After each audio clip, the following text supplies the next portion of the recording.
اچھا جی، یہ سوال ہے کہ اسلامی تصور عدل اور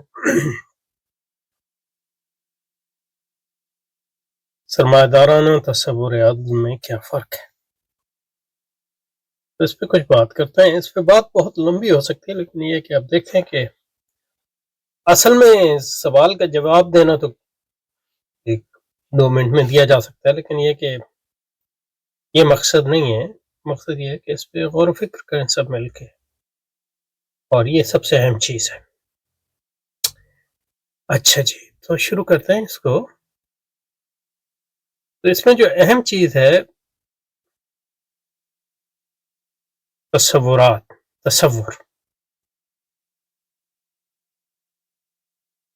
اور تصور کا تعلق جو ہے معانی سے ہے، کا تعلق جو ہے فہم سے ہے، اس کا تعلق جو ہے ادراک سے بھی ہے، اور اس کا تعلق جو ہے نظریات سے بھی ہے۔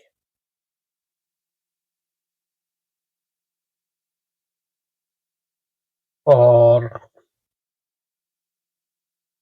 اس میں ایک اہم چیز یہ ہے کہ اب الفاظ ہیں اور معانی، تو تصورات کا جو تعلق ہے وہ معانی سے، لیکن تصورات کے لیے ہم الفاظ استعمال کر سکتے۔ الفاظ جو ہے ایک ہو سکتا ہے، لیکن معانی مختلف ہو سکتا ہے۔ ایک لفظ کے جب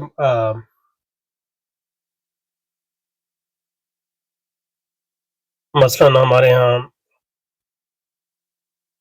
الفاظ ہوتے ہیں جو مشترک میننگ، مطلب یہ ہے کہ ایک لفظ ہے، لفظ ایک ہے اور اس کے معنی کئی ہیں، تو لفظ مشترک ہے۔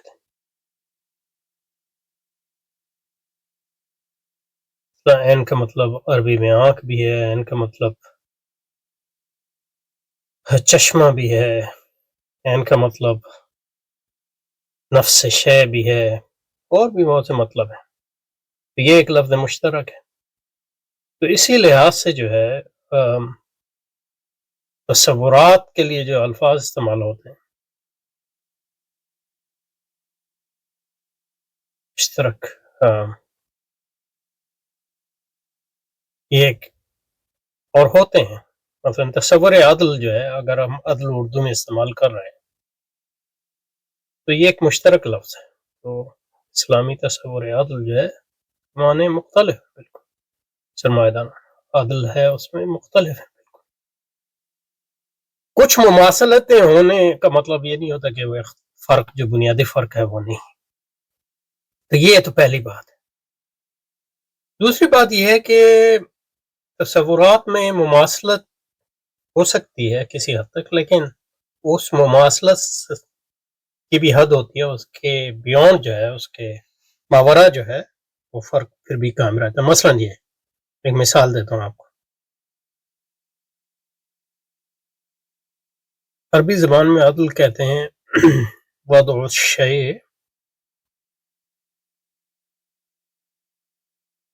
فی محلی، یعنی یہ اسلامی عدل کے تصور سے بھی قریب ہے بڑا، اس چیز کو اس کی جگہ پہ رکھنا، مناسب جگہ۔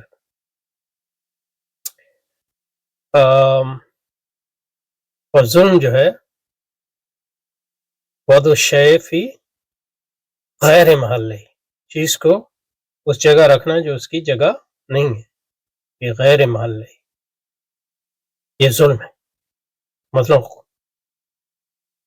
خدا جو ہے وہ اس کی اصل جگہ یہ ہے کہ وہ مالک ہے، وہ خالق ہے، وہ معبود ہے۔ انسان کی اصل جگہ یہ ہے کہ وہ مخلوق ہے، وہ عابد ہے، معبود نہیں ہے۔ اب اگر انسان کو خدا کی جگہ پہ لا کے رکھتے ہیں تو یہ ظلم ہے، سمجھے؟ اور عدل یہ ہے کہ خدا خدا ہے اور بندہ بندہ ہے، یہ عدل ہے اس بنیادی معنی میں۔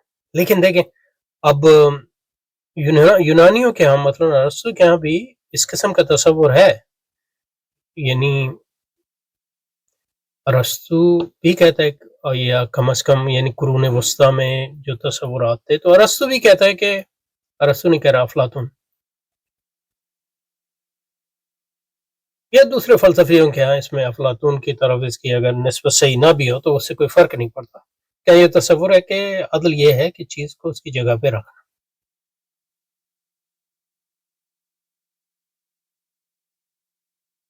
تو یہ اسلامی تصور عدل اور افلاطون کے تصور عدل میں ایک مماثلت ہوگی، لیکن اگر اس پہ آپ رک گئے تو بہت بڑی غلطی کریں گے، کیونکہ فرض کریں اسلام میں اس پہ اتفاق ہے کہ چیز کو اس کے اصل جگہ پہ رکھنا ہے،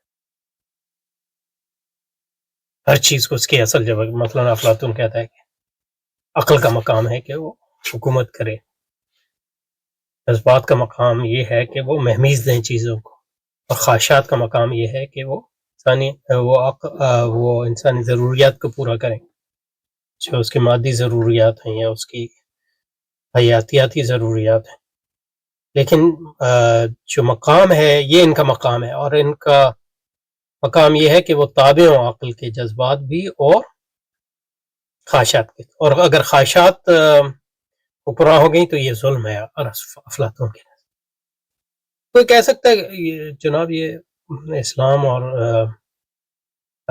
افلاطون کا تصور عدل ایک نہیں ہے، کیونکہ یہ صحیح ہے کہ ان میں ایک مماثلت ہے کہ چیزوں کو اس کی اصل لغوی اعتبار سے اصل جگہ پہ رکھنا، صحیح ہے نا. لیکن یہ کہ ہر چیز کی اصل جگہ کیا ہے، اس میں فرق ہے اسلام اور افلاطون میں. مثلا عقل کو حاکم ہونا چاہیے اسلام میں بھی اور ارسطو کے ہاں بھی، افلاطون کے ہاں بھی. لیکن یہ کہ اسلام میں جو ہے عقل جو ہے وہی کتاب ہے، تو یہ ایک بنیادی فرق ہو گیا. تو تفصیل کے اصل ہر چیز کی اصل جگہ کیا ہے، اس میں اسلام اور افلاطون میں زمین آسمان کا فرق ہے. تو یہ دوسری اہم بات ہے تصورات کی سطح پہ. اب یہ دو باتیں اگر سمجھ میں آ گئی تو اسلامی تصور عدل اور سرمایہ دارانہ تصور عدل میں، تو اسلام کا تصور عدل کیا ہے؟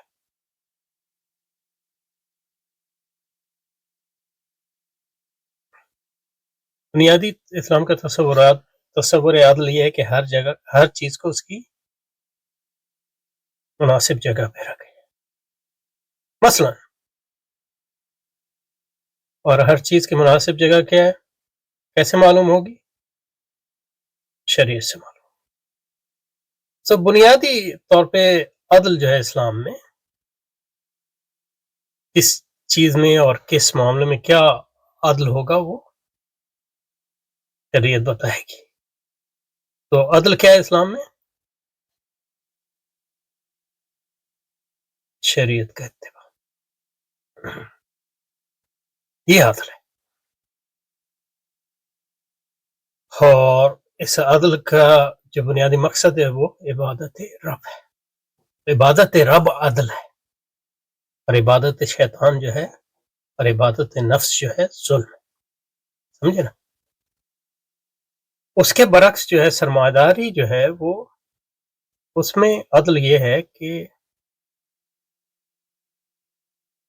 سرمایہ داری کے ظاہر بہت سے تصورات عدل ہیں، لیکن جو بنیادی ان کا تصور عدل وہ ہے کہ خواہشات نفس میں کوئی قدغن نہ ہو، اس کے سوا جو نفس اپنے آپ پر قدغن لگائے.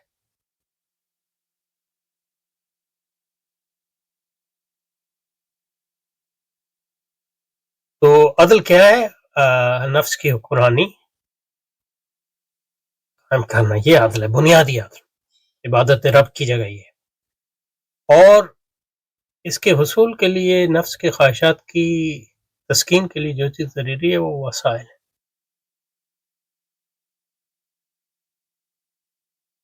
تو سرمایہ کا بنیادی مقصد یہ ہے کہ وسائل کی میں جو کمیابی ہے اس کو دور کیا جائے، اور دور کرنے کا طریقہ یہ ہے کہ ایسا نظام کیا جائے جس میں ہر شخص جو ہے تکاثر کی دوڑ میں شریک ہو، یعنی جمع برائے جمع کے لیے اپنی زندگی کو اور اپنے معاشرے کو اور ریاست کو ڈیڈیکیٹ کرے۔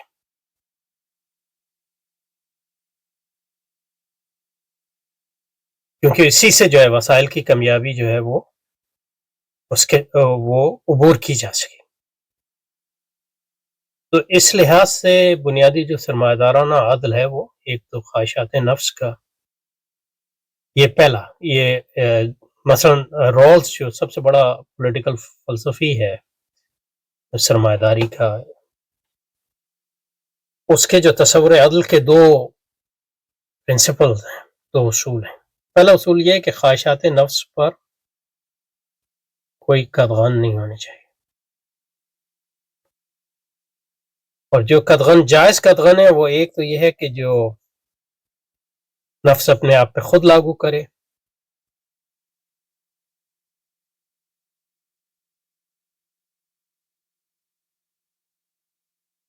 اور دوسری یہ ہے کہ جو معاشرہ لاگو کرے، اور معاشرہ صرف وہ قدغن لاگو کر سکتا ہے جس میں ایک شخص کی خواہشات نفس کی آزادی دوسرے شخص کے اسی حق میں مداخلت کر رہی ہے۔ تو مطلب یہ ہے کہ میری اپنے نفس پر حکمرانی ہے، اور میری یہ حکمرانی اس حد تک جائے گی جس حد تک دوسرے شخص کی اسی قسم کی حکمرانی میں کوئی مداخلت نہ ہو، تو مجھے اتنی آزادی، تو اس کو پرنسپل آف فریڈم کہتے ہیں۔ اور دوسرا جو اس کا اصول عدل ہے اس کا تعلق وسائل سے۔ وسائل ہر ایک کو چاہیے اس حکمرانی کے قیام کے لیے، تو اس لحاظ سے چاہیے تو یہ ہے کہ وسائل کی تقسیم برابر ہو، لیکن یہ تقسیم جو برابری ہے یہ جائز اس لیے نہیں ہے کہ اس سے جو ہے بڑھوتری کے عمل میں کمی آئے گی، کیونکہ اگر ہر ایک کو پیسے برابر دے دیے جائے تو پھر جو ہے وسائل کی جو کنسنٹریشن ہے یا ان کی تکاثر ہے وہ نہیں ہوگا، اور اگر تکاثر نہیں ہوگا تو جمع نہیں ہوگا، جمع برائے جمع نہیں ہوگا، اور اگر جمع برائے جمع نہیں ہوگا تو کامیابی کو ہم کبھی بھی عبور نہیں کر سکیں گے، یا اس کے ماوراء نہیں جا سکیں گے، تو اس لیے برابری نہیں ہو سکتی۔ تو یہ ایک تصور عدل ہے جو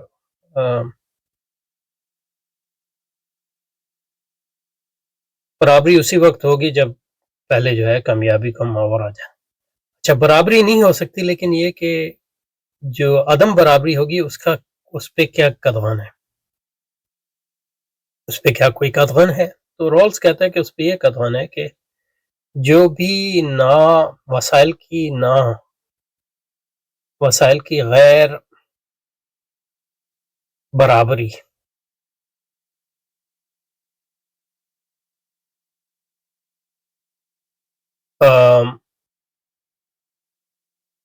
یہ وسائل میں عدم مساوات اس حد تک جائز ہے، صرف اس حد تک جائز ہے جس حد تک وہ بڑھوتری برائے بڑھوتری کے لیے ضروری ہے، اور اس حد تک جائز ہے جس حد تک جو سب سے غریب ترین معاشرے کے طبقے ہیں ان کو اس غیر برابری کے نتیجے میں جو ہے ان کی یا ایسی پالیسی جو غیر برابری میں اضافہ کرے اس کے نتیجے میں ان کی وسائل میں جو ہے وہ کمی نہ آئے۔ تو عدم برابری اس حد تک جائز ہے کہ اس کے نتیجے میں بڑھوتری برائے بڑھوتری میں اضافہ ہو، اور جو سب سے غریب طبقے ہیں ان کو اس کے نتیجے میں فائدہ ہو، اس عمومی عدم مساوات کے نتیجے۔ تو یہ ایک تصور ہے، تو اور کئی تصورات ہیں اس میں، لیکن بنیادی جو اس میں سے ہمیں پتہ چلتا ہے کہ سرمایہ دارانہ تصور عدل میں اہم چیز یہ اسلام کے تصور عدل جو ہے اس کی بنیاد عبادت خدا پہ اور سرمایہ داری عبادت نفس پہ، اسی کو آزادی کہتے ہیں۔ تو یہ تو مطلق عدل کی قدر ہے، اسلام میں عبادت ہے، تو پوری ایک دوسرے کے ضد ہے۔ اور دوسرا جو ہے وسائل کی تقسیم، وسائل کی تقسیم جو ہے اس میں عدم مساوات کس حد تک جائز ہے اور کس حد تک جائز نہیں۔ تو عدم مساوات اس حد تک جائز ہے جس حد تک اس آزادی کے لیے ضروری ہے بنیادی طور پہ۔ اب اسلام میں جو ہے عبادت خدا بنیادی قدر ہے، اور وسائل میں اضافہ کوئی مقصود ہے ہی نہیں، اور وسائل اس وقت اور مسائل میں مساوات بھی کوئی مقصود نہیں۔ ہاں، ہر ایک کو اس حد تک وسائل ملنے چاہیے جس حد تک اس کو عبادت خدا میں اس کو قائم رکھنے اور اس کے لیے ضروری ہے۔ تو یہ بنیادی فرق ہے، تو زمین آسمان کا فرق ہے اس میں۔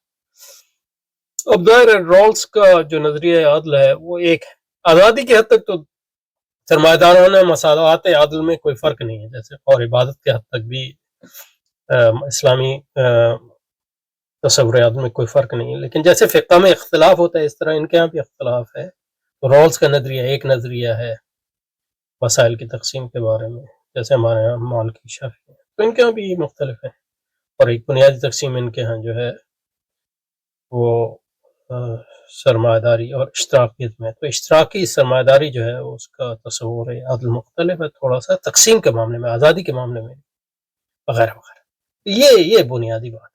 سبحانک اللہ، ہو سکتا ہے مطلب اس میں کوئی سوال ہو تو پھر اس کو آگے لے جا سکتے ہیں، لیکن اس حد تک میرے خیال میں کافی ہے۔ سبحانک اللہ و بحمدک، نشہد ان لا الہ الا انت، نستغفرک ونتوب الیک۔ اللهم فرج عنا ولاخواننا في غزة، اللهم انصر أولياءك في غزة وفي فلسطين وفي مشارق الأرض ومغاربها، صلى الله وسلم على سيدنا محمد وعلى آله وسلم.